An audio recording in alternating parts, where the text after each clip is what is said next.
Az Egyesült Államok fennállásának 250. évfordulója jó alkalom arra, hogy visszatekintsünk mindazokra a magyarokra és magyar származású amerikaiakra, akik tudásukkal, tehetségükkel és munkájukkal hozzájárultak Amerika fejlődéséhez.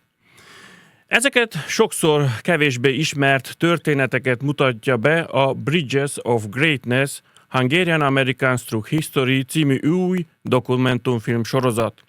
A 7 rövid epizódból álló sorozat első része a tudomány világába kalauzol bennünket, a most megjelent második epizód pedig az orvostudomány területén elért magyar-amerikai eredményeket mutatja be. A filmek archívanyagok, személyes történetek és a Memory Project több évtizedes gyűjtőmunkájának segítségével idézik fel, milyen jelentős szerepet játszottak magyarok az Egyesült Államok történetében. A sorozat egyik alkotója Lauer Rice Andrea, az Amerikai Magyar Koalíció elnöke, akivel most angolul beszélgettünk a filmek megszületéséről, az eddig megjelent 2 epizódról és arról, milyen történetek várnak még ránk. Andrea, welcome back to Bocskai Rádió. It's great to have you with us. Köszönöm szépen, Zsolt. Köszönöm a lehetőséget. Thank you for the opportunity. Andrea, let's start with the title. Why did you choose Bridges of Greatness, and what does the title mean to you? Well, I've been involved in the Hungarian American community for some time, and we have often referred to ourselves at the Hungarian American Coalition as bridge builders, finding ways through educational programs and exchange programs and the like, building bridges between our two countries. So Hungarians come to the United States and Americans go to Hungary. So we thought the bridges was a great idea and a very natural progression from a lot of the work that we've all done in the Hungarian American community through the years. And greatness just speaks for itself. I mean, this project was such an exciting opportunity for us to really focus on, grab hold of this idea of the America 250 celebration and all of the things that I think we've done this year, from our USA 250 Gala that we held at the Library of Congress in April, to the BOG, to so many different incredible projects we've been a part of. It's all been a way to highlight Hungarian American contribution, to celebrate it, to raise awareness for some people who might not be aware that some of these great folks and great inventions are from Hungarian Americans. And it's also a way for us to instill pride in the next generation and to inspire these continued great innovations and this continued great impact that we felt like Hungarian Americans have had on America over the past 250 years. So it's kind of all of those things wrapped up in one. Mm-hmm. This series was created for the America's 250th anniversary, how you said. Mm-hmm. What made you feel that this was the right moment to tell the Hungarian American story? Well, I think we try to tell the Hungarian American story, as frequently as we possibly can. And it's usually around, major holidays or significant holidays. So this year, 2026, not only is the semi-quincentennial of America, but as we all know, it's also the 70th anniversary of 1956, which played such a seminal role in the creation and kind of the continued impact of the Hungarian American community. So we felt like it was the right time for this project and for some of the other projects that we premiered at the gala and have continued on and will continue on, either as a digital asset like the Bridges of Greatness series, which we hope will be used as an educational resource throughout the United States, Hungary, and beyond. Things like the Magyarok exhibit, which I know you'll be highlighting later in the program, that will be traveling around the U.S. Things like community projects that we've also focused on the Camp Kilmer signage that the American Hungarian Foundation will be placing in New Brunswick, New Jersey coming up. And then, of course, the Michael Kovács de Fabrisi statue that the Hungary Foundation is currently fundraising for and planning. So I think all of these things are incredible opportunities for us as a Hungarian American community to come together, to celebrate the incredible achievements that have come out of our community in the past 250 years, and to commemorate moments like the 70th anniversary of our brave freedom fighters of 1956. So this was the moment. Jill. Yes, that's true.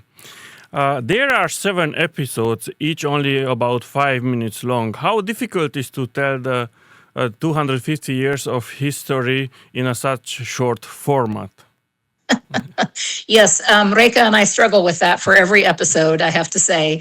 And we're constantly, having to make judgment calls on who to include and who not to include, which is honestly very, very difficult. But the great fun of this series, and what I hope people will take away when they watch each of these 5-minute episodes, is that, there are names that you'll of course be familiar with, some of the great giants, the titans of our community. But then there are, a number of people that you may not know, and I just picked a couple out of the series. Like, people will know about Charles Simonyi, of course, who created Microsoft Word and Excel. People will know about Dr. Katalin Karikó, of mRNA fame, and who just won a Nobel Prize.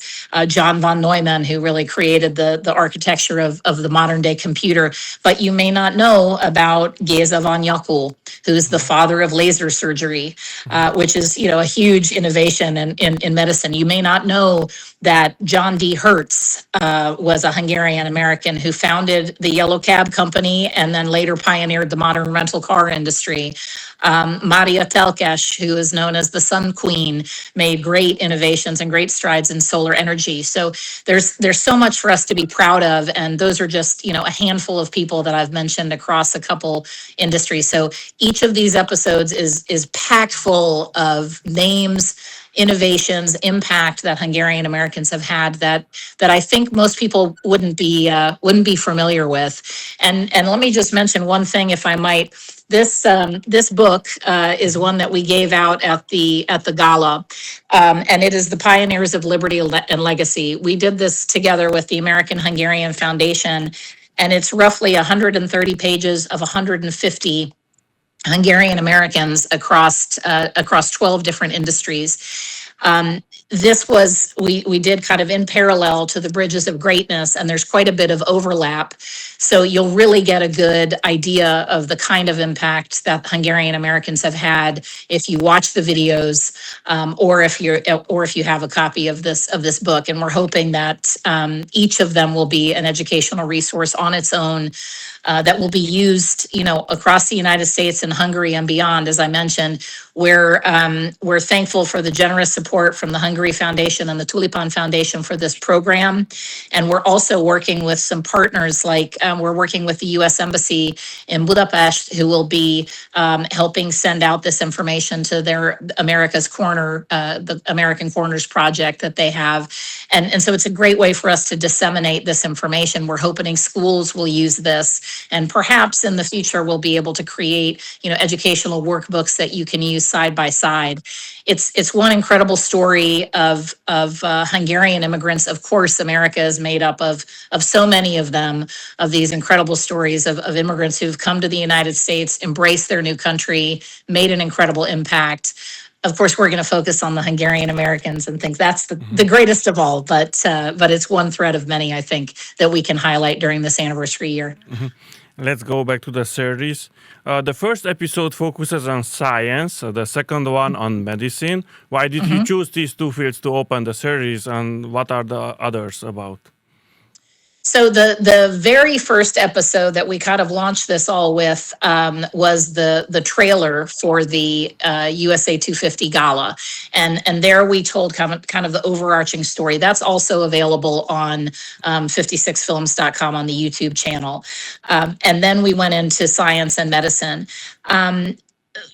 We chose those, I think, because science, especially around the Nobel Prize, especially around the Marshallok exhibit. I mean, that's a pretty good substantive one to start with, because Hungarians have made such huge strides and such a massive impact in science and, of course, in medicine. So those are the two we started with.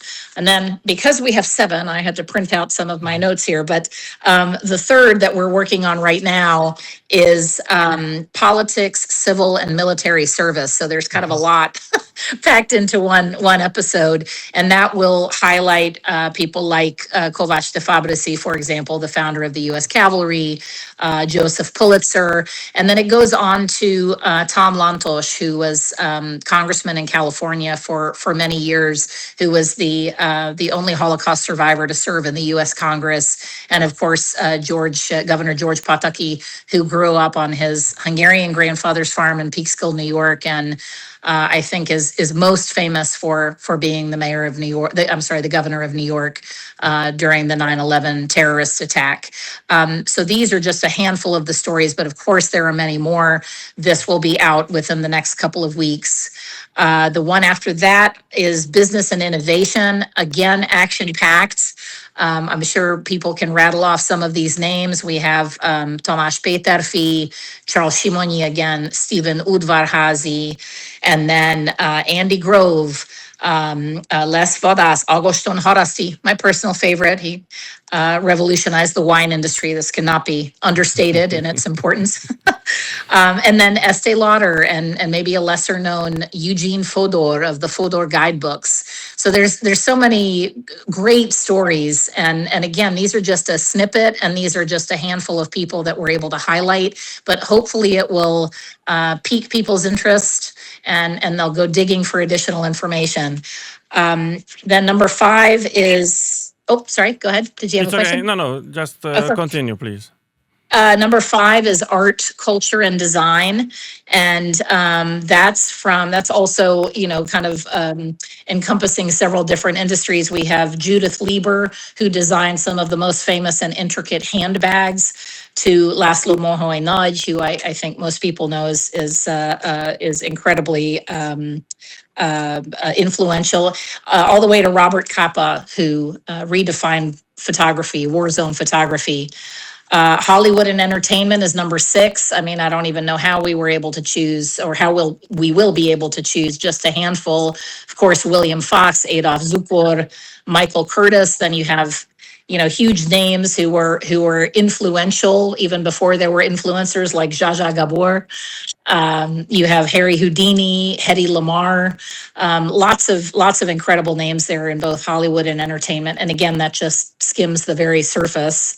And then we'll end with music, from Béla Bartók to George Ormandy, to Gene Simmons, the frontman for Kiss. So we try to mix in some classical and some modern influences. But again, it really just scratches the surface. But our great hope is that it's used as an educational asset along others to just complete this great picture of Hungarian American impact through the past 250 years. Mm-hmm. And it's just the beginning. I mean, we just celebrated 250. We're a baby compared to Hungary, right? So we have to inspire the next generation of Hungarian American impact. Mm-hmm. You just said that it was very, very difficult to choose between the famous Hungarians. Was there a person or story you discovered during the research to surprise even you? Oh my gosh, so many. Yeah, and I like to think of myself as, pretty well versed in Hungarian American innovations and impact. But oh my gosh, so many stories, and even some controversial ones, and even some ones in places you wouldn't expect. And living in, down in Atlanta, Georgia, we have some Hungarian American history, not a lot, but some, and so that was fun to also jump into a few stories that I wasn't aware of. But I encourage everyone use this as an opportunity to dig into some regional stories, some stories in your own backyard of what Hungarian Americans have done, how Hungarian Americans may have impacted your community or the area right around your community. I think that's really, really a fun exercise and something I encourage people to do. Who do you most hope will watch these films? Americans in general, Hungarian Americans, or perhaps especially the younger generation who may not longer speak Hungarian? Well, I hope all of those people. Well, I have big dreams. I hope all of those people will watch the series. Reka is a fantastic filmmaker in our community, and she always brings something new and something fun to the table when we do these projects. And so this one includes quite a bit of animation, and that makes it fun. And there's some really interesting archival footage. And then some of the big names we have had the privilege and the opportunity to interview as part of Memory Project, which is, the other project that we work on together. And so we've been able to infuse a few quotations from live interviews, which I think really add to the piece as well. But again, it's the 5 minutes goes fast. It's action packed in these different areas. And honestly, we could have done 20, a series of 25. We just are scratching the surface here, but hopefully it's enough to get everybody to go and dig up this information on their own and research it and really find it as a source of pride and a source of inspiration for the future. Mm-hmm. When all 7 films have been released, what would you like viewers to remember from Bridges of Greatness? Oh, Jolt, that's a good question. I hope that taken together, the seven different episodes, I hope people see that it's just the beginning. I do hope that people that it instills this great sense of pride in being Hungarian American and seeing what our community has done in the past in all of these industries in all of these ways. And these folks are not only interesting, I think, to Hungarian Americans. If you look at it, Hungarian Americans revolutionized Silicon Valley. Hungarian Americans revolutionized Hollywood. There are a number of industries where you really can trace the roots of some of the most significant innovations to Hungarian Americans, and that's incredibly exciting. And so I hope that that's what people take away, that it's just kind of this general pride and this general, okay, what can I do so I can make the next list of the great impact of Hungarian Americans for the next 250 years. Yes. That's what I hope they take away. That's very good. Let's go to the next topic. October is just around the corner, and this year marks the 70th anniversary of the 1956 Hungarian Revolution and freedom fight. What is the Hungarian American Coalition planning for this important anniversary?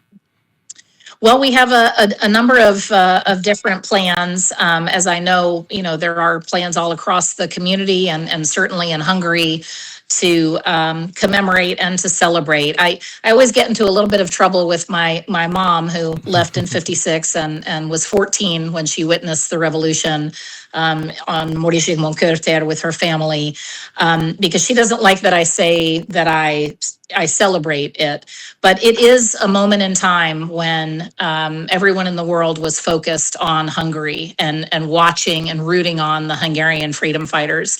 And so I think it is a moment to celebrate, even though, of course, it ended horribly, and we really didn't get freedom in Hungary for another until 1989. So I understand your point, but I do like to say that I commemorate and I celebrate 1956. Look, I think our 56ers are brave freedom fighters. They're getting older, and I want to make sure that we have every opportunity to honor them and to tell their stories. And so we're going to do that again this year. And of course, I think every significant anniversary brings us an opportunity to do it on a bigger stage and to generate more interest in the stories. So from the Hungarian American Coalition, we are creating an exhibit that will be shown at the Victims of Communism Museum in Washington, D.C. We'll be working with the American Hungarian Foundation in New Jersey, and we're hoping that that's going to open at the very beginning of October. We're just working out the final details now, but that will be a multimedia kind of exhibit and include artifacts and memory project interviews and stories, and we're hoping to also create opportunities for people to interact with one another at the museum, where 56ers can tell their stories, where we can get young scout troops in there, maybe some school troops, groups in there as well, so that they can be exposed to the history of communism and specifically learn about the stories of communism from 1956ers. So we'll have this VOC exhibit, which will run the entire fall through the end of the year. We're relaunching our Freedom Fighter 56 website, which we did first for the 50th anniversary. Hard to believe that's 20 years ago. And there are many, many stories on that website, and we're hoping to encourage the next generation to go out and interview their parents or their grandparents and make sure that that all of the stories of 56 are recorded in some way, either by, a phone interview or just by talking to them and taking notes, or by an audio recording. If people have questions, feel free to reach out, and we can give you all sorts of ideas and even some questions to use to interview your relatives. But let's make sure the stories are recorded. In addition, as I mentioned, I work with Reka Pigniski on Memory Project. That's memoryproject.online. And Memory Project has about 130 interviews, I think, with Hungarian Americans, and then we expanded it beyond just Hungarian Americans. So it's kind of this global website now, but still a very large majority is Hungarian American 56ers. And that tells the life history. It's not just about 56, it's about life under communism, the escape or the reason that they came to America after 1956, and then how they lived their life in the United States afterwards.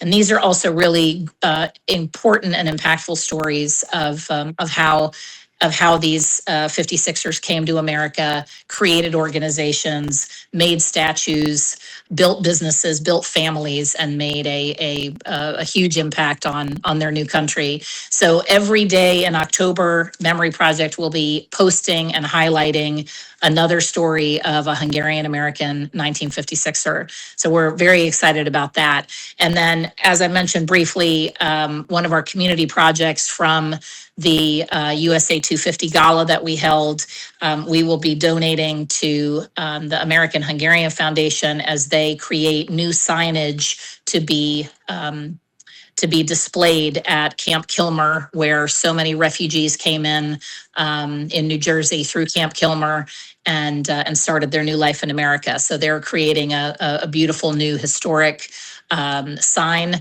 and we're donating to that as part of our America 250 ongoing community project. So that will be, I believe, it's right around the 23rd, perhaps the 22nd of October is the plan for that. But please check the AHF website for the exact information. Mm-hmm. I really hope that I will be able to go and visit these exhibitions and even go to Washington, D.C. and make interviews with you and other organizers. Yes. And I congratulate you for doing this very, very important work that you do and all the American Coalition. I would like to go back for a moment to your mother. For your family, 1956 is also a very personal story. Your Yes. mother, Edith Lauer, experienced the revolution as a young girl and later become one of the founders of the Hungarian American Coalition. Does the personal connection make this 70th anniversary especially meaningful for you? Of course.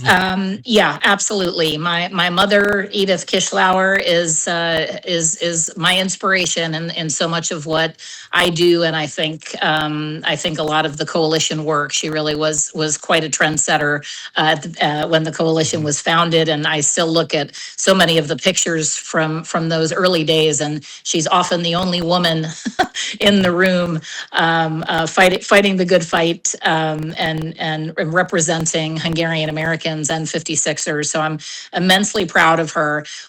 We've done interviews as part of Memory Project with my mother, my aunt, Nora Szabó, and my grandmother, Eva Horváth-Kiss, and had all three of their stories as part of Memory Project. Réka's also done an interview with her mother, Vörös Kati. And I think that's an incredibly important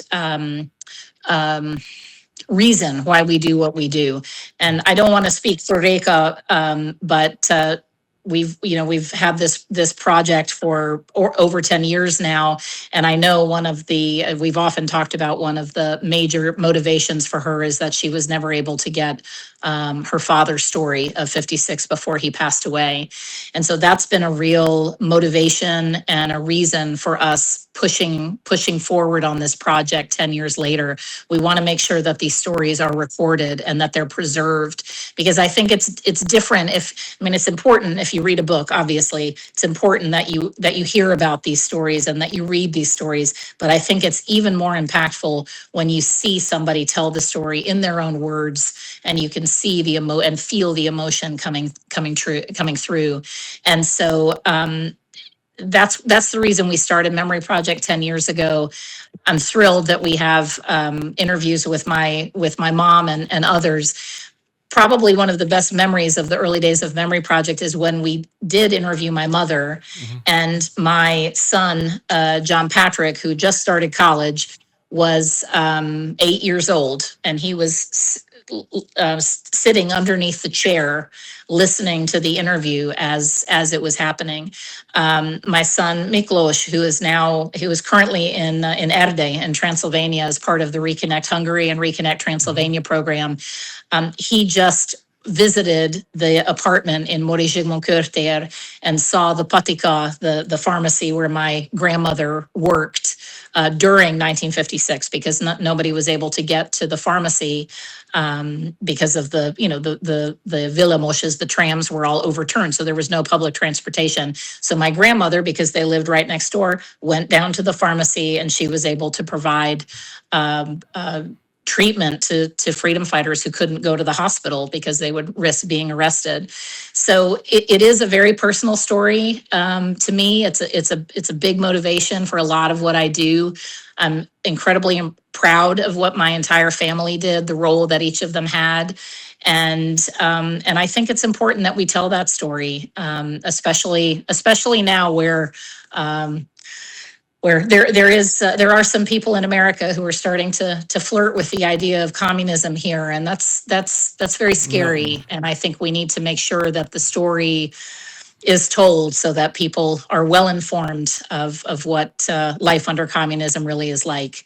So big shout out and so much love and pride in telling the story and in being able to pass on my family's story to the next generation. And I encourage everyone to do that. Please make sure that the stories are not forgotten. Please make sure that they're passed on in whatever way you can.